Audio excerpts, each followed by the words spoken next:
Hey guys, it's me, EODGamer here, and today we'll be talking about the two new artifact sets that Hoyoverse just announced during the 3.3 live stream. Now we're going to be discussing on how these artifacts are actually good on the current roster of characters, so let's go ahead and jump right in. Now let's start first with the characters that everyone wants to know and talk about, the Wanderer and Faruzan. So in my opinion, this Desert Pavilion Chronicle is going to be Wanderer's best in slot. Of course, not only because it's released during his patch and he can use all the stats, but if you think about it in a broader picture, Wanderer's only alternative really is the 4-piece Viridescent Veneria, and that build is more of a supportive driver kind of role that Wanderer wants to play. But overall, I think if you want to build him for damage or being a main DPS in the team, this artifact is definitely going to be the best in slot for him. Faruzan, on the other hand, is actually a pretty interesting one, because on first glance, most people might think to play her as a 4-piece Viridescent Veneria carrier, but since she's actually likely going to be played in a double anemo comp or even a mono, which means like triple or a quadruple anemo character comp, buffing like an anemo main DPS, for example Xiao, Heizou or Wanderer,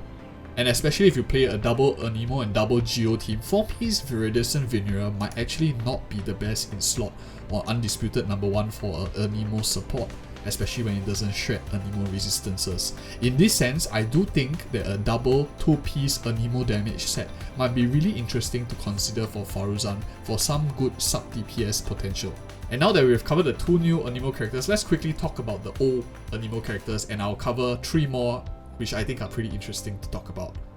Now, the main competition, as we have mentioned, that this set faces for most anemo characters will be the very strong 4-piece Viridescent Veneria set, and immediately you can take away units like Jin, Venti, Sayu, Sucrose, Kazuha, as well as Anemo Traveler, who are really not going to find this set really useful, especially if they are played in traditional teams which only have mainly one anemo character. Of course, the exception to this rule is that if you already have C4 Jin or maybe a C2 Venti and are already playing, for example, a double anemo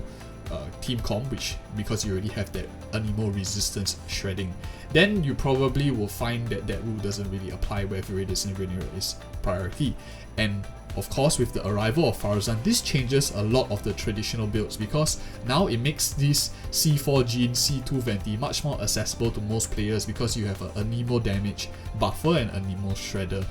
even at a base Faruzan. So in this sense, this rating here is just for traditional teams where you have one anemo, but of course when you scale up double anemo, triple anemo, mono anemo and stuff like that, and the case will be changing where this set actually becomes very useful, because most of your other characters that are not carrying VV set would want to have the anemo damage bonus, a simple 30% anemo damage bonus on most of the other anemo characters in the team. And of course, the last two units that we want to talk about is Heizou and Xiao. Of course, more testing has to be done to see whether it's better for them and whether one set is superior than the other, since for Xiao, one is anemo and plunging multipliers like the one we see here, and one is actually like a massive attack scaling. But I'll definitely say this right now, this new set makes it very efficient to farm for a plus 30% anemo damage bonus for any anemo main DPS, which means that you can have much better substats, and it doesn't take you as long as a time to farm, especially if you want to spend a lot of time on your other characters, or these unlike your main characters that you play on your account. This will matter especially much more if you're running mono anemo teams where you don't want to run all over Tevet to just farm specific artifacts for all of the anemo characters. And of course, the last portion of this artifact set is which other characters, which you might be wondering, could be actually using this set even though it says anemo damage bonus. And most of you are thinking along the lines of, maybe I can use it for charge attackers like Ayaka, Hutao and Keqing, because if they have charge attacks in a kit, they can make use of the second part of these passives as well. So for Ayaka, it's pretty clear, you will want to stick to Blizzard Strayer for the most part, because Blizzard Strayer offers still too much crit substats for her, and this damage bonus just doesn't really give her what she needs for her overall kit. And as for Hutao and Keqing, who make use of charge attacks and normal attacks in their kit, this is going to be a much more interesting artifact to consider, and the main competition they have is with the 4-piece Shiminawa set, which offers a similar damage bonus. And in my opinion, for both of them, they are not really affected by the energy drain that Shiminawa has, and the advanced multipliers with that slight attack bonus bump is actually much more preferred for both of these characters if you compare these two side by side. And the last reason why I think that this set might not be as good for them if you already have a very good, say, Shiminawa set, is also because one key point to note that for normal and charge attackers is that even though the normal attack speed increases, you will likely run out of stamina equally as fast, or like the number of chains that is being done, especially if, for example, Keqing or your Hutao isn't C1. In that sense, stamina is actually the cap for your DPS and not the attack speed for these kind of normal attack, charge attack characters. And now, let's talk about the other new set, which is the Flower of Paradise Lost. So for this section, I'll just highlight the most important units that can use this set, because I found it kind of pointless to talk about every single character for this one, given that EM 2P stat makes it already a very versatile set, and Bloom, Hyperbloom and Burgeon pretty much touches on quite a large roster already.